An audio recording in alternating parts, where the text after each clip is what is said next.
Hey friends, Ben from NLFX here, and I want to give you a quick first look at the new Alto TMD16 digital mixer. And normally I'm a really big fan of reading the manual, but I want to make a confession. I don't really know when you're watching this, but when we're filming this, it's the Wednesday before Thanksgiving and it's 4:30 in the afternoon, so I didn't. I took it out of the box, I set it up, and I was able to very intuitively find my way through it in literally 5 minutes. I'm not exaggerating. So I found it very, very easy to use. If you're familiar with the basic workflow of most digital mixers, I think you'll find that you'll take to this really quick. So first, let's take a look at the back. So starting from the top, we can see we've got 8 combo jacks here that are mic preamps, also accept a 1/4 inch if we want to connect line or instrument into that. And down here we've got our other inputs. We've got 2 more mic preamps here and here, so 10 total. And then this bottom row also is our stereo inputs. So we can see here that this would be mic preamp 9 or stereo 9 and 10. And here we have stereo 11 and 12. Coming over to stereo 13, 14, we can see that instead of 1/4 inch, we've got RCAs now. And this also happens to share that channel with the Bluetooth input. So you could use this or the Bluetooth. And then on 15, 16, we've got a 3.5 millimeter TRS, headphone style jack. For our stereo input there, and that shares with the USB. And this is a 2-channel in and 2-channel out USB device, USB-B or USB-C. And down there we can see there's an optional foot switch control and also our RJ45 connection for network. And this can connect to a network and a router, and then you can use an app on an iPad. We have a couple of 1/4 inch outputs for monitors.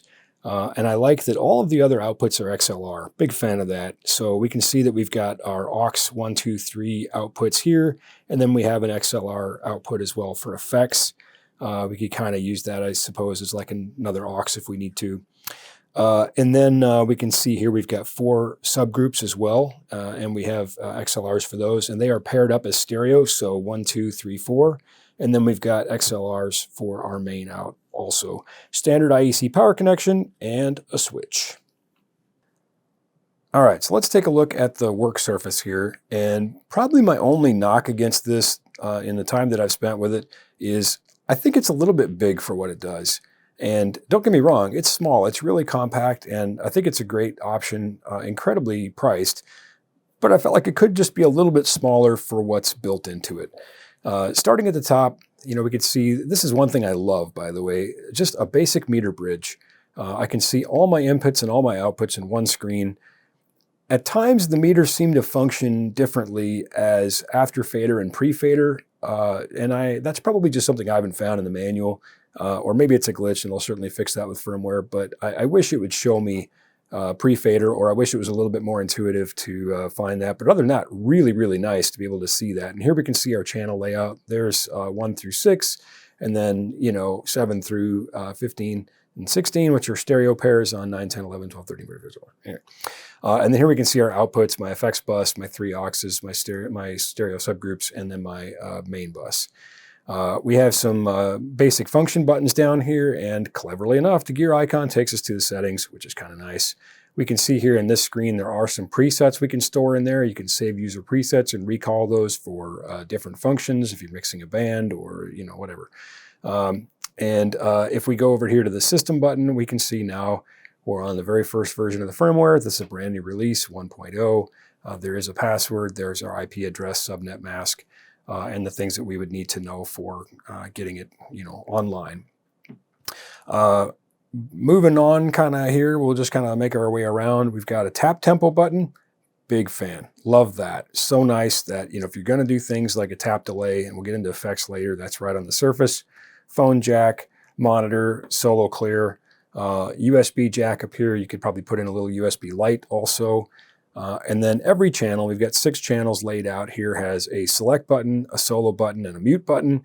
And what's nice too is, again, that screen reflects that, and it shows me if I've got those. And when I hit a solo, it shows me that that is now my solo bus instead of my main bus. And again, I can clear that from here. So then moving on over, we've got the same functionality for the main channel strip.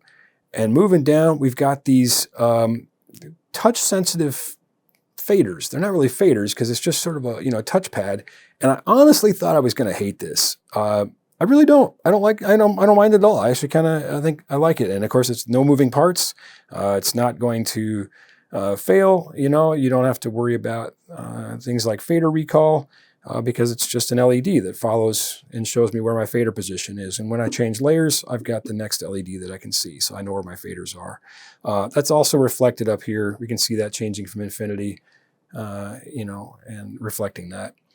So then we've got our bank select. Right now we're on our inputs 1 through 6. And then, of course, we don't have scribble strips or anything, and I didn't see any way to name channels in here. But again, for the price, what do you want, And then 7 through 16, we've got that layer here, and we can see there's my stereo channels and Bluetooth and USB.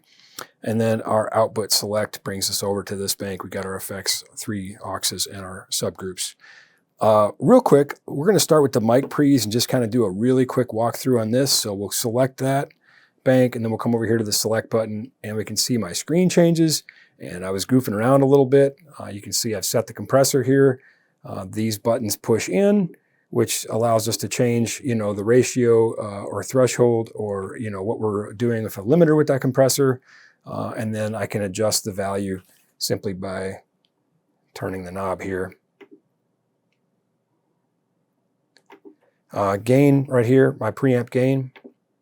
And then down here we get into the 3 functions for the EQ. You can see these little dots tell us there's more things to click on. So if we go here to the low, we can see there's my frequency. This is a multi-band parametric. It's only a 3-band, but you know what? Again, bang for the buck, pretty impressed. And here we can see my, my Q width, my bandwidth, how much of that's going to take up. And then, of course, what type of filter it is. And then, of course, the EQ gain, right? So, again, pretty cool. There is also phantom power right here. We can turn phantom power on for those preamps. We can change the roll-off of our high-pass filter or turn it off. By the way, high-pass everything. I think that's a great thing if you're using anything for mics. Certainly not your playback channels like Bluetooth, but for your mics, really nice to have that. Feedback eliminator, I didn't try it, didn't play with it, don't know what it does. Assume it probably works fine. I'm not a big fan of those. Personally, I'm old school. I just like to use EQ, but there it is. On the right-hand side, we have the ability to pan, which is kind of nice. We can put those things where we want them in our mix. And then here are our sends to the various buses. So here's my send to aux1, aux2, aux3, and you can see it says PFL, which is pre-fader, or AFL, which is after fader. So we can have pre-fader and after fader auxes like that. And then, of course, also my send to the effects. And we'll look at that here again when I get over to, you know what, let's just do it now. Why not? I'm anxious to get this wrapped up and get home for some turkey and do some Thanksgiving and then respond to your questions. So if I switch layers, you can see I've got input on the Bluetooth and the USB, and I'll show you how in a second, but I'm just going to use that to show the buses real quick. So if I select that, I can put some of this in the effects, and I can put some of this in an after fader aux, and I can put some of this in a pre-fader aux. And then if I come back here to my main screen, we can see now that I've got some of those things going. We can go back to our channel here. Excuse me. Go back to our channel here, and we can make the adjustments we want to make, to that. And we can see here also this is my USB screen, so that's my USB. And if I pop over here to Bluetooth, really intuitive. I was able to connect to this in just minutes. Again, I didn't read the manual. You should. I strongly encourage it, but do as I say and not as I do. Pairing was very easy. Just press and hold that button, and we were there.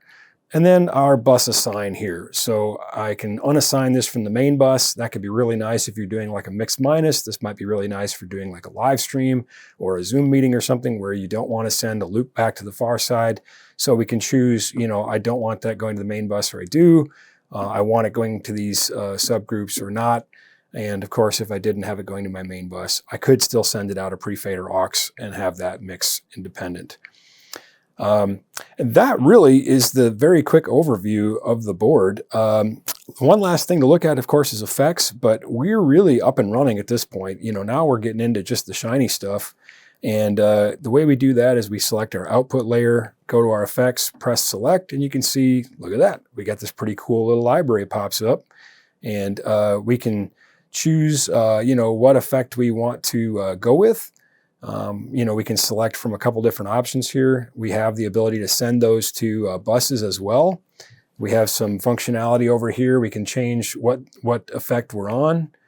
You do only get one, but I could say, well, I want to go with the plate verb, or maybe I want to go with like a hall verb or a cathedral verb. Oops, missed one. But we also have that tap I talked about. So we've got a short delay and a long delay. And if I assign that, and we look at the time here, and I tap this, I can see my time adjusting. So really nice, to just be able to sort of percussively add that delay functionality. And then of course there's the old trick, since you don't have a global tap here, you could, go off the beat or whatever. But we're getting off the topic here. And as I said earlier, it works as a 2-in, 2-out audio interface. So we saw the 2 tracks coming in on the USB channel coming from my laptop. And I also have 2 tracks going out to my laptop. And here you can see we're using Reaper. You could use pretty much the DAW of your choice. It's just 2 USB channels in, left and right from your main bus. And there they are. They're being recorded. And there you have it. There's a quick basic overview of the new TMD16 from Alto, available from us, your friends here at NLFX Professional. Be sure to contact us with your questions, and don't be afraid to ask for a special price. We've got some great deals on these. Happy to help you out with that. And that's it. As I said, it is the night before Thanksgiving, so I am out of here, but I am thankful for you, and I appreciate you watching. Please share your questions and your comments. Be sure to subscribe, and we'll catch you next time.